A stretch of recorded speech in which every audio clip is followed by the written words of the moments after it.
Bapak-bapak dan Ibu sekalian semua, para senior di apa Purna Bakti, saya sebutnya Purna Bakti, eh, PNS.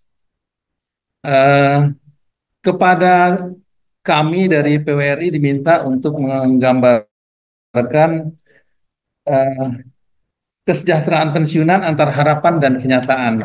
Jadi saya ingin menggambarkan sedikit apa yang kita perkirakan harapan dari setiap orang yang pensiun itu. Mungkin sudah bisa ditayangkan, eh, sambil menunggu. Ya, baik. Kita mulai yang pertama. Kita mulai yang pertama. Silakan slide yang pertama. Lanjut. Harapan dari pensiunan atau para purna bakti itu ketika masuk di masa pensiun itu adalah pertama tentu harapan sehat di masa pensiun. Ini backupnya ada pada sistem jaminan kesehatan nasional yang pelaksananya adalah BPJS Kesehatan. Tapi kalau mau sempurna tentu dengan asuransi kesehatan lainnya yang dibayar sendiri dari kantong. Kemudian harapan berikutnya adalah harapan sejahtera lahir batin. Tersedianya pondokan atau rumah tinggal, baik sewa atau milik. Eh, kita lihat contoh-contoh banyak sekali ketika sudah pensiun harus keluar dari rumah dinas dan segera dieksekusi rumah dinas itu, akhirnya terlunta-lunta rekan kita pensiunan ini. Dan ini yang perlu difikirkan oleh kita bersama, baik PWRI maupun Korpri, supaya teman kita yang nanti akan pensiun itu tidak terlunta-lunta. Kita harapkan sejahtera. Kemudian cukup pangan. Kami eh, berpendapat bahwa harapan kesejahteraan itu di ketika pensiun itu tidak, mohon maaf, tidak susah makan, tetapi gampang pangannya ada. Kemudian mudah bergerak, bersosialisasi dan berkegiatan. Jadi apa namanya, teman-teman sekalian, kalau kita kurang bergerak, kita akan cepat kaku, urat-urat dan sebagainya, sehingga saya menyarankan ini merupakan satu harapan juga, dan ini juga banyak teman-teman yang berharapan bahwa ketika masuk masa pensiun tetap bisa ada kegiatan yang bergerak. Yang berikutnya adalah tersedia dukungan fasilitas. Bukan meminta spesial khusus untuk para pensiunan, tetapi Bapak-bapak dan Ibu sekalian, terutama yang tinggal di DKI Jakarta, eh, kita mendapatkan keringanan pajak. Semua pensiunan itu dapat keringanan pajak PBB. Kemudian retribusi terhadap keringanan. Kita angkutan Transjakarta dapat pembebasan 0 rupiah, baik yang bersifat oplet maupun yang bersifat bus. Tapi mudah-mudahan nanti akan menjurus seluruh Indonesia dengan dorongan dari Korpri dan dari PWRI supaya angkutan untuk para senior citizen ini dapat gratis. Kalau di Jakarta sudah gratis. Ini harapan kita supaya para pensiunan ini sejahtera. Kemudian harapan kejelasan tentang pengelolaan sistem pensiun. Nah, ini yang terkait dengan penjelasan Pak Aris tadi. Kejelasan tentang sistem pembiayaan pensiun. Sistemnya ini pay as you go masih kita mau teruskan, contribution ataupun sistem lain lah yang akan ditetapkan. Ini semua bisa diatur di dalam undang-undang. Masalahnya undang-undangnya tadi sudah Pak Aris sampaikan sudah ketinggalan zaman. Undang-Undang nomor 11 tahun 69 tidak mengatur tentang bagaimana sistem itu kita kembangkan. Eh, ada 11 aspek yang perlu diatur di dalam undang-undang yang baru. Karena tadi Pak Aris menyampaikan bahwa reformasi pensiun itu antara lain mandatnya ada di undang-undang baru tentang ASN yang diminta akan diatur dengan PP. Tidak bisa diatur dengan PP. Itu harus diatur dengan undang-undang. Menggantikan Undang-Undang nomor 11 tahun 69. Mencabut undang-undang tersebut dan menggantikannya dengan undang baru dengan mengatur ada banyak aspek yang harus diatur tentang pensiun. Kemarin waktu undang-undang tentang ASN itu diperbaiki, kami dari PWRI sudah mengirim surat resmi kepada Komisi 2 DPR, masukan tentang apa yang harus diperbaiki. Tetapi masukan kami dianggap terlambat. Padahal banyak yang harus diatur terkait dengan pensiun. Kemudian kejelasan tentang besaran manfaat tadi sudah Pak Aris sudah menyampaikan. Kalau ada inflasi, bagaimana itu bisa disesuaikan dengan inflasi ini juga tidak fleksibel pengaturan yang ada dalam uh, apa undang-undang pensiun yang ada sekarang sehingga uh, manfaatnya itu diatur ya kalau bisa diatur diatur kalau tidak diatur. Jadi kita sudah sempat tidak 2 tahun kita tidak menerima kenaikan gaji pensiun. Kemudian usia pensiun ini harus ditetapkan jelas. Ada yang 58, ada yang 60, ada yang 65, ada yang 70. Kalau menurut kami di PWRI, kami sudah sepakat bahwa semua usia pensiun 58 sesuai dengan undang-undang. Selebihnya adalah kalau diperlukan tenaga oleh pemerintah itu dengan kontrak. Jadi kontrak, jadi ada kesejahteraan yang terjamin. Kemudian cakupan peserta pensiun yang diatur dengan undang-undang sekarang, Undang-Undang 11 itu, Undang-Undang 11 tahun 69 itu hanya mengatur pensiun pegawai, pensiun janda, dan duda pegawai. Tapi tidak mengatur pensiun BUMN bagaimana, pensiun BUMD bagaimana. Di daerah banyak BUMD yang juga masuk masa pensiun kita perlu atur. Kemudian perlindungan bagi janda duda pensiunan. Ini juga tidak jelas dengan undang-undang. Harapan kami semua para pensiunan ini bisa diatur jelas karena ada perbedaan antar perlakuan janda duda TNI Polri dengan janda duda PNS. Jadi kalau kami yang pria ini PNS meninggal dunia pensiunan, janda kami itu dapat 3 bulan. Dan kemudian tapi di TNI lain lagi aturan ini kita perlu atur supaya jangan ada perbedaan. Kemudian transparansi pengelolaan dana pensiun. Dana pensiun kita, dana pensiun PNS itu kan dititipkan kepada PT Taspen. Tetapi kami tidak pernah menerima gambaran bagaimana uh, rencana pendayagunaan tersebut. Sehingga mohon maaf ini di forum yang mulia ini saya kemukakan bahwa telah terjadi juga apa penyimpangan dalam pemanfaatan dana pensiun itu. Dan itu sudah fakta dan jadi saya tidak karena masih diusut oleh yang APH, aparat penegak hukum. Intinya adalah kami tidak ikut dalam pengawasan. Mestinya kalau dana dana kami itu mau diinvestasikan, kami juga ikut mengawasi. Kemudian kesesuaian dengan kebijakan perlindungan sosial lainnya di Undang-Undang SJSN, Sistem Jaminan Sosial Nasional, pemberi kerja dan pekerja menyimpan sejumlah dana untuk jaminan hari tua. Kita tidak ada aturannya dalam Undang-Undang Nomor 11. Hanya gaji kita saja yang dipotong PNS ini. Uh, Kemudian sebelum memasuki masa pensiun, PNS berharap dipersiapkan dengan kegiatan pelatihan dan pembekalan. Saya adalah contohnya, masuk masa pensiun itu tidak pakai dipersiapkan, masuk saja dalam masa pensiun dan siap tidak siap, dan ini terjadi di seluruh lapisan PNS. Saya kira ini berakibat, nanti kita lihat di akibatnya, bahwa kita tidak memasuki suatu medan baru yang kita tidak ada persiapannya. Baik, lanjut. Kenyataan yang ada, tadi harapan, sekarang kenyataan yang ada. Jumlah semakin meningkat, jumlah lansia ini, diantaranya tentu lansia mantan PNS, itu tahun 2023 31 juta. Tahun 2045 itu lansia kita diperkirakan 63 juta orang. Dan di antaranya 3,5 juta adalah anggota PWRI pensiunan atau purna bakti PNS. Kenaikan rata-rata yang pensiun se-Indonesia itu rata-rata 150.000 orang pensiun seluruh Indonesia. Ini kalau tidak mengalami persiapan akan terjadi bahwa banyak kualitas atau kondisi fisik mental menurun dan belum lagi dengan dampak dari dinamika global, lingkungan alam, pemanasan global, perubahan musim dan sebagainya.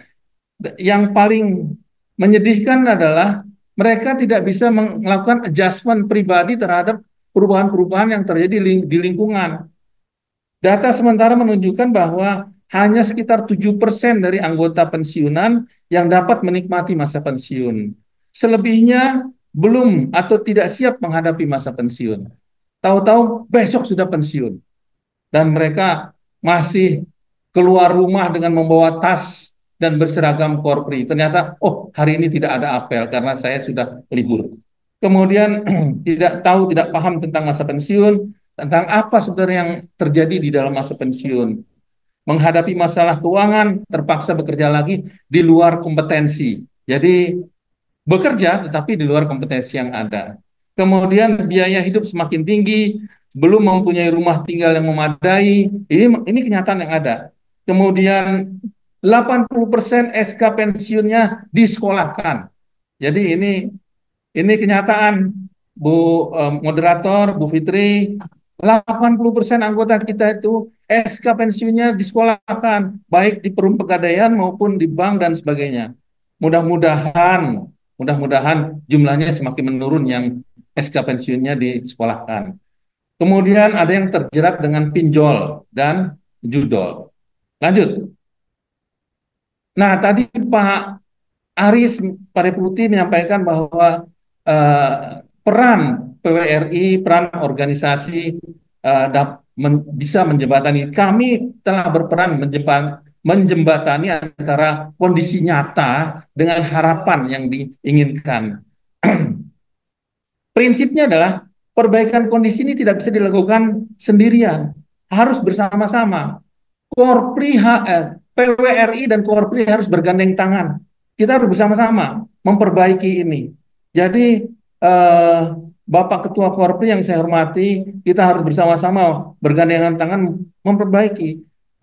Apa yang bisa kita lakukan? Kita bersama-sama mengusulkan perbaikan Undang-Undang Nomor 11 Tahun 69. Tidak hanya itu yang menyangkut dengan kita semua para pensiunan. Ada lagi Undang-Undang Nomor 13 Tahun 98 tentang kesejahteraan lansia. Itu juga harus diperbaiki. Kalau tidak, kesejahteraan lansia itu hanya kesejahteraan di atas kertas. Tidak bisa kita hidup sejahtera dengan sebagaimana yang harus semestinya. Kemudian perbaikan kondisi harus konseptual. Kita harus punya pemikiran arah mana yang kita tuju dan bersifat taktis serta terorganisir, tidak bisa bersifat parsial. Kemudian sambil melakukan upaya besar, upaya kecil kita tetap lakukan. Nah, inilah yang kita lakukan di PWRI untuk teman-teman mempersiapkan diri menghadapi masa pensiun.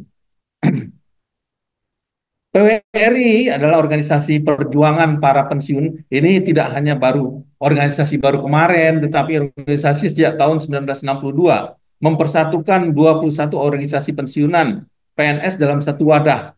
Dan saya hanya ingin menyampaikan bahwa tahun 1993 seluruh organisasi pensiunan itu sepakat bahwa PWRI adalah wadah tunggal pensiunan seluruh Indonesia. Kemudian ada yang tanya, bagaimana dengan organisasi pensiunan lainnya yang mereka adalah ikut di dalam PWRI sebagai OP, organisasi pensiunan instansi. Jadi seperti di Kementerian Dalam Negeri ada OP PWRI, Kementerian Dalam Negeri yang bernama P2BP, Persatuan Purna Bakti Pegawai Kementerian Dalam Negeri dan yang lain juga begitu.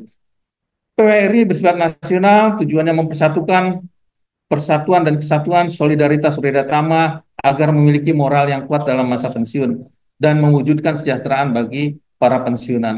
Kita lanjut saja. Terus, kegiatan yang sudah kita lakukan apa? Kegiatan kita adalah menyelenggarakan sekolah lansia PWRI Gantari. Ini sudah kita lakukan tahun 2024, sekolah lansia yang primer kita lakukan di RPTRA Pondok Labu, dan ini akan dilanjutkan tahun 2025 ini.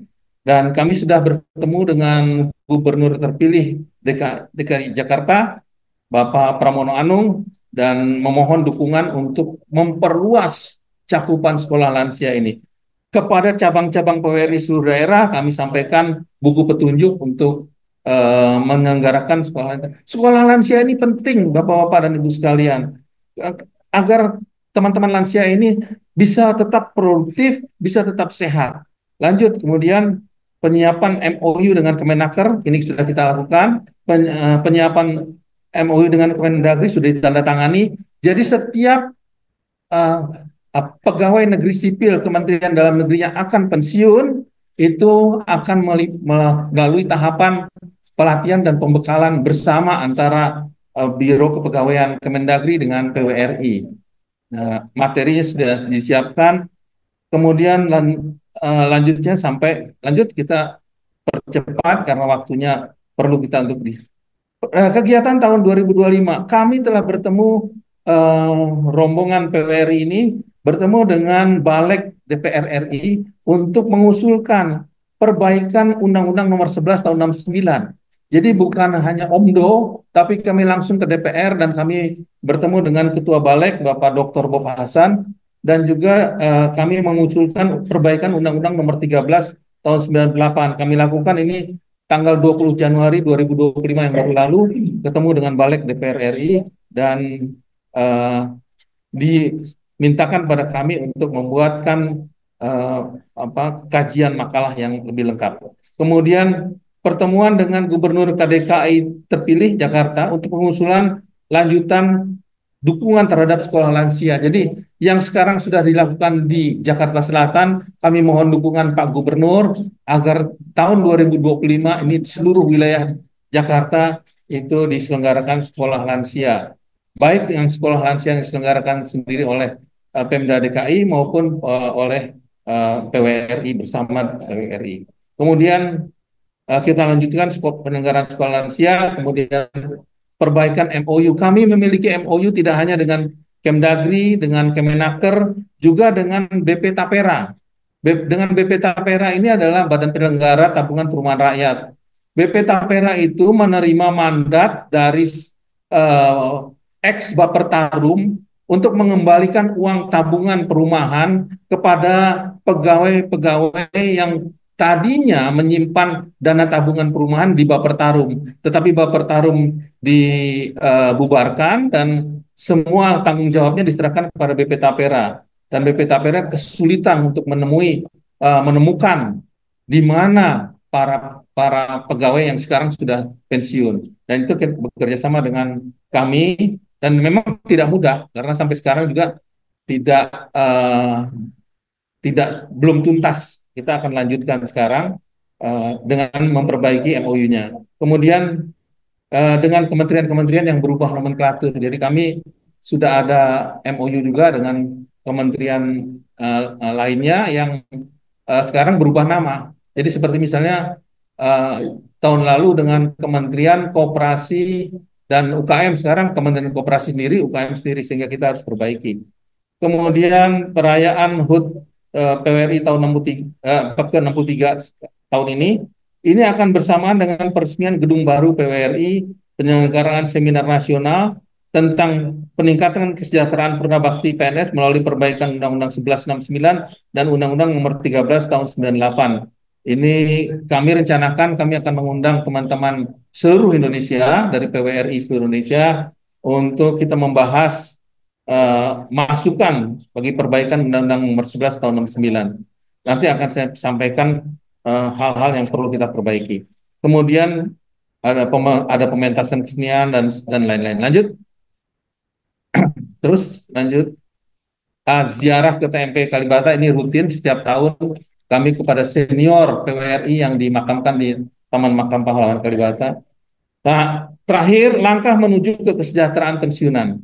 Langkah pertama yang harus kita lakukan adalah perbaikan revisi Undang-Undang Nomor 11 Tahun 69 tentang pensiun pegawai dan pensiun janda duda pegawai, perbaikan revisi Undang-Undang Nomor 13 Tahun 98 tentang kesejahteraan lansia, perbaikan revisi Undang-Undang 11 Tahun 69 tentang pensiun, ini mencakup perbaikan tentang bagaimana undang-undang baru itu mengatur fleksibilitas respon terhadap perubahan kondisi sosial ekonomi. Kemudian sistem pembiayaan pensiunan. Ya kita pilih saja, kita mau tetap pay as you go atau kita mau pilih contribution atau kita pilih sistem lain lah yang kita sepakati bersama. Kemudian keterbatasan dalam pengelolaan dana pensiun ini juga tidak memberikan eh, optimalisasi tentang peluang investasi. Ini perlu kita perbaiki. Pengawasan terhadap penggunaan uang pensiunan juga kita perbaiki. Kemudian eh,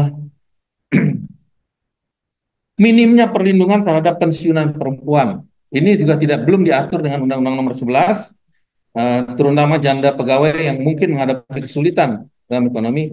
Kurang sinkronnya dengan undang-undang baru, kita punya banyak undang-undang baru, antara lain mengatur tentang sistem jaminan sosial, tentang ASN yang juga kita eh, belum atur. Yang perlu kita atur adalah melalui revisi undang-undang kita melakukan penyesuaian, memberikan kemudahan dalam penyesuaian terhadap inflasi, diversifikasi dana pensiun, peningkatan pendidikan pensiun. Ini kita perlu masukkan dalam satu undang-undang menjadi mandat bagi pemberi kerja, yaitu pemerintah, bahwa pemerintah wajib mempersiapkan PNS yang akan memasuki masa pensiun. Jadi rekan-rekan anggota Korpri yang pada pagi ini ikut dalam seminar ini, belum ada mandatnya bahwa yang mengharuskan bahwa pemberi kerja kita, majikan kita, yaitu pemerintah, harus menyiapkan teman-teman yang akan masuk masa pensiun. Bagaimana penyiapan itu? Kami telah membahasnya dengan teman-teman di Kementerian Dalam Negeri karena kami terikat dengan MOU dan sudah ada materi yang perlu dijalankan bersama uh, dengan Kementerian Dalam Negeri. Tapi ini saya kira kita perlu perluas seluruh kementerian, kita perlu persiapkan teman-teman. Kemudian integrasi dengan undang-undang baru juga perlu kita siapkan. Saya kira secara umum